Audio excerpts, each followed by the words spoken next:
Hello and welcome to The Price of Music, the show that looks at the money behind the music industry with me, Steve Lamack, and Music Ally's Head of Insight, Stuart Dredge.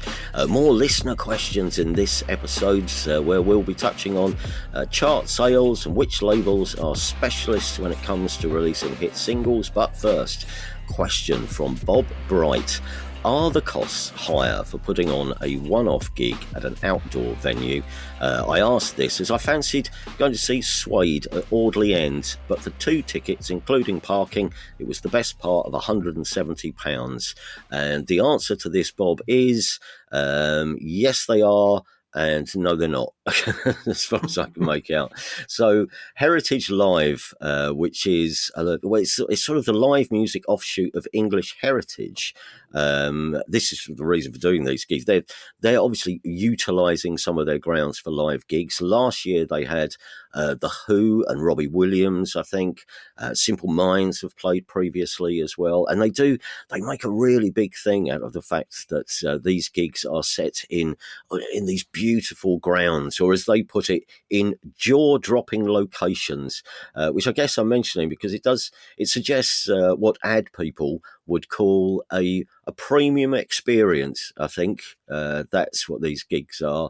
And of course, premium experiences come with premium prices.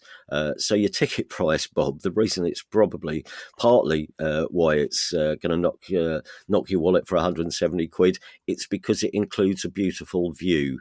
But I mean, it's also Heritage Live. They're not the only ones doing this. There's also, I don't know if you've ever been to one of these gigs in a forest. Have you, Stuart?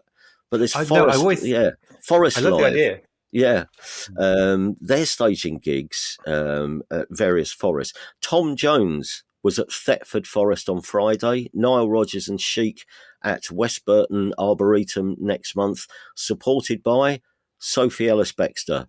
There's one for the listener who asked us recently how much Sophie is making out of the resurgence of interest in her big hit. Yeah, I mean, you would be, wouldn't you? Down the front for so this is Sophie Ellis-Bextor. This is Playing Forests.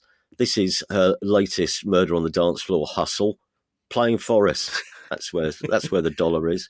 But anyway, to come back to your point, Bob, with events like this, if you think about it, all of these events, they all benefit, as we've mentioned before, from economy of scale. So if you're putting on a one-off gig, that would probably be more expensive, because just consider what you need to stage one of these events. You have to hire in and build the stage. You need a sound desk, the PA, the lights. I mean, basically all the production right down to the portaloos. Plus, I guess on top of that, all sorts of outgoings, things like insurance you have to pay. And if you're building this entire outdoor venue and it's only going to be used once, then that's going to be more costly in relative terms than if you staged, 3 or 4 shows where you can use that setup on several occasions, which is, in fact, is what Heritage Live are doing. So I looked up these shows, including the Suede show. So Heritage Live, they're putting on 4 shows at Audley End, starting with Suede on August 1st. Then it's Madness, Richard Ashcroft and Elbow. And yes, I think it's £75 a ticket before any additional costs. I spoke to one very well-respected promoter last week who also told us that the art of doing these gigs is choosing 4 acts who are all slightly different, but still could appeal to a similar audience, which then makes the offer of a 4-day ticket seem more appealing and better value for money for the gig goer. So you've got, Madness, Richard Ashcroft, Elbow and Suede, for which the 4-day ticket at Audley End is £250. But it's, I don't know, it's still £250 for 4 gigs, but in a beautiful spot. But anyway, that's the promoter's side of things. From the artist side, if you think about it, and this obviously will then reflect as well in the ticket price, it is cheaper if you're doing a short tour than it is to do a one-off show. Well, not cheaper, because obviously you'll spend more over 4 days, but you will make more because, again, think about what you need. If it's going to be a pretty big show like this Audley End gig, you're going to have to get all your crew together, all your techs, your guitar tech and your drum tech and your roadie or tour manager. Then, I mean, you're going to rehearse at least once, aren't you? Once or twice. You might even do what they call a production run through, where everyone turns up, including the lighting engineer, so that they know when to hit the lights at certain emotive points in the set. And all of that costs money. But if you're doing a run of shows, 2 or 3 shows, say, then again, you only need the same amount of prep, but you get 3 paychecks at the end of it. I think that's the best I can do as a layman. Does that make sense, Stuart? It does, yeah. I had a couple of thoughts. I mean, one was that actually Suede are being supported by Nadine Shah, aren't they? Yeah. Their gig at Audio. And so we talked about her and her worries about not being able to do a good show on the fee she got offered at Glastonbury. Yes. So I would hope a decent wedge of this is going towards making sure she can bring the band and the stuff she wants. So that's the other thing. I Yes. support bands. Yeah. Johnny Marr's there too. But the other thing I was thinking was, it's weird because I remember when these heritage style concerts started in like beautiful places, and maybe I'm misremembering, but it felt like it used to be classical music concerts, Il Divo, maybe Tom Jones. It was the kind of thing that I felt was for my parents, not me. You know, I'm not that. I'm not getting a deck chair and going and drinking Pimm's in a stately home. And now we've reached the point where now Suede are doing it, and it's the bands I grew up with who are now doing this because that's the way the world goes. And it makes me feel incredibly old because I still think of myself as someone who would see Suede for 20 quid in a venue somewhere in London. But where I'm at now is I'm at the time in my life where they're playing Audley End and it costs £75, and I probably should get myself a deck chair because it's hard standing up, you know. Yeah, it comes to us all. You would hope for £75 that maybe the deck chair's thrown in. Or maybe maybe there's a VIP experience where you pay a little extra and you get the deck chair and the Pimm's. Who knows? Yeah. Who knows? But thank you, Bob. Question from Tim Punter, formerly of the outfit Macho, Ouija Records, the record label, and now Tim's an economics teacher who could probably tell us a thing or two about some of the stories that we've covered recently. But Tim asks, do artists get paid for tunes played on podcasts, like your theme tune, for example? If you do have to pay, is that something? Have you knocked up this theme tune yourself, or accessed it through some free library of music? I'm wondering what the payments are like compared to radio and TV, because in the good old days we got paid £5,000 once for one of our tunes being played during the programme Malcolm in the Middle. It was only about 20 seconds as well. 20 seconds, £5,000.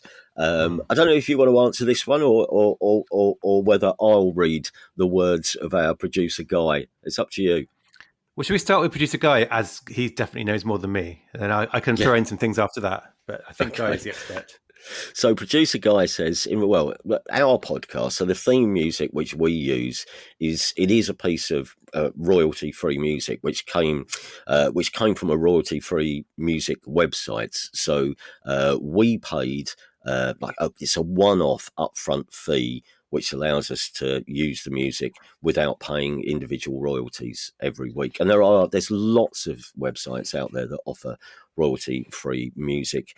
We got ours from a website called Soundstripe, and it's very common in podcasting. I mean, it's the most cost-effective way to get a theme tune, I think, is by going and finding a piece of royalty-free music from one of these sites. And there's some really good stuff on some of these sites. I mean, one of the greatest moments in the run-up to launching this, I say moments, one of the greatest afternoons in the run-up to launching this podcast was the afternoon I spent just listening to music, trying to work out what we should use as a theme tune. Yeah. And we all had some ideas, didn't we? We all put some things in. Yeah, and this is one of the things, like we did an event a few years ago at Music LA about podcasts and music, and one of the big things that came out was that it was really hard to license commercial music for podcasts. Like there wasn't really a way to do it very easily at the time, and that's why these companies like Soundstripe, there's one called Licked, there's Epidemic Sound, have sprung up And then it's not just podcasts, it's also YouTubers, like influencers making stuff for Instagram. All Mm, those people need to use music, and if they use commercial music without a license, they'll get taken down. yeah, So there is this yeah. kind of parallel industry, isn't there? And it's but it's yeah, it is. I mean, the thing is, it's still musicians making it, and they're getting paid, Mm. but the way the money works is slightly different. We don't pay them every time. But I mean, the alternatives. I mean, you could actually go and commission a piece of music. You could mm, go to a musician and get them to make you a bespoke theme tune, but obviously you'd then reach an agreement over whether you pay them, whether you bung them some money, a one-off payment for making it, or whether you come to some agreement over a kind of, some sort of royalty type arrangement. Or, I mean, as you say, you could try and go down the licensing route where you use other people's music, which has been already released by a record label. But again, you'd have to come to an agreement with whoever owns the publishing rights to that piece of music, in the same way that makers of TV shows and movies have to, and that would mm. probably be more expensive still. But I hope that answers your question. By the way, if you are interested, the theme tune we use, which, as I say, we got from the royalty-free music website Soundstripe, if you want to have a look at that. Ours is by Ghost Beats. It's called Pyromaniac, and if you like it, you'll find loads of Ghost Beats music on the streaming services, because there's a few albums. The Pyromaniac track is from an album called The Beasts Within, but there was a more recent album which came out earlier this year. The latest Ghost Beats album is called Untamed, and thank you very much, Ghost Beats. Question from Stevie Gwynn. This is a great question. Are international physical sales counted toward the UK album chart? I don't mean if someone buys a new British album in Chicago, for example, but rather if someone from America orders the physical album online from a UK record shop for overseas shipping. Does that count in the charts? Say someone from Germany buys it off Bandcamp and the album gets shipped from the UK. Does that count to the chart? Say someone from Spain purchases with their international credit card an album, but it's sent to a UK address. What determines whether the sale counts? Is it the location of the sale, the delivery from location, or the shipping to address? As I say, this is a great question. Thank you, Stevie. I mean, I've not thought about this, but I'm sure our friends at the Official Charts Company had an answer, though. They have. I contacted them. Went straight to the horse's mouth. Although I hope Martin, the CEO, won't mind being called the horse's mouth. And they're always really helpful. Like whenever we've asked them a question, they've come back with a very clear answer. So they're always helpful. Yeah. Essentially, it's the last. It's a shipping to address. It's about the address of the recipient, with the caveat it only covers chart registered retailers in the UK. So they have to be registered to give data to the OCC, which compiles the chart. Right. But it's about the address of the recipient. So if someone here buys from a retailer in the US who isn't reporting to them, it won't count. Yeah. If someone from overseas buys from a UK chart reporting retailer, it won't count because the shipping address is overseas. But if you're in the UK and you buy from a chart reporting retailer for the UK, it counts, which I think means that example of someone from Spain buying it but getting it shipped to the UK, I guess maybe that would count. Yeah. It's about the recipient's address. Yeah. And I mentioned Bandcamp. I mean, I went and checked. Actually, Bandcamp have got a support page explaining that they do report sales to the Official Charts Company in the UK. So if you buy from your favorite artist on Bandcamp here and you're in the UK, that should count. Right. And that's a big thing. Actually, they've been doing a lot of work, the Charts Company, like even in terms of artists selling stuff at their concerts. I know they've worked with that to help artists become chart eligible for the sales they make. So I think that has been evolving. It's no longer just if you buy a CD from a big shop, it counts towards a chart. There's all kinds of ways they can do it. But yeah, it's all about it's not where it's from, it's where you're at. I think. And now I've got Super Furry Animals in my head for the rest of the show. Okay, that's your answer, Stevie. Thank you very much. Now, there's going to be a lot of stats coming your way for the final question, which comes from Pete to the Beat, who says, with Warner, the record label Warner, having 19 of the top 40 singles chart recently, what percentage of the chart is made up of releases from the three major labels. I was going to say not as many as you think, but actually, though, although the indies do very well overall, I don't know how they fare up against the big three when it comes to singles. Stuart, you've looked into this, haven't you? I think to the point where, ladies and gentlemen, there was some spreadsheet action going on earlier on in the week. So can I refer you to Stuart Dredge's spreadsheet for your answer? There are so few group chats where I've made a spreadsheet. It's something you get, celebration and general acclaim for. But this was one of them, I think, or maybe It not. was, yeah. Well, I think I made a spreadsheet because I like making spreadsheets. But of this week's top 40, so yeah, the caveats here are you mentioned a top 40 in the question, but obviously there's a top 100, top 200, and that's where I think when you talk about who's got the share of what, we're talking about a very specific metric, the top 40 tracks. So I analysed this week. This week, at the time of writing, 33 tracks in the top 40 are from majors. So that's 82.5%. UMG accounted for half of it, 20 tracks. WMG just over a quarter. But there's a massive sort of, I keep saying the word caveat. I need to find a synonym for caveat, don't I? There's a massive thing around this, which is that in the old days, like most artists would have one track in the charts at any one time, wouldn't they? They have a single out that was being worked. But now with streaming, if an album is big, it'll have lots of tracks from it will be in the singles chart at once. Yes, of course. So, for example, right now, Sabrina Carpenter is number 1 and 2, and she's on Island, which is UMG. There's a few Billie Eilish tracks, Chapel Roan, Taylor Swift. Like one label can suddenly over-index in a given week because there's a couple of big albums fresh out.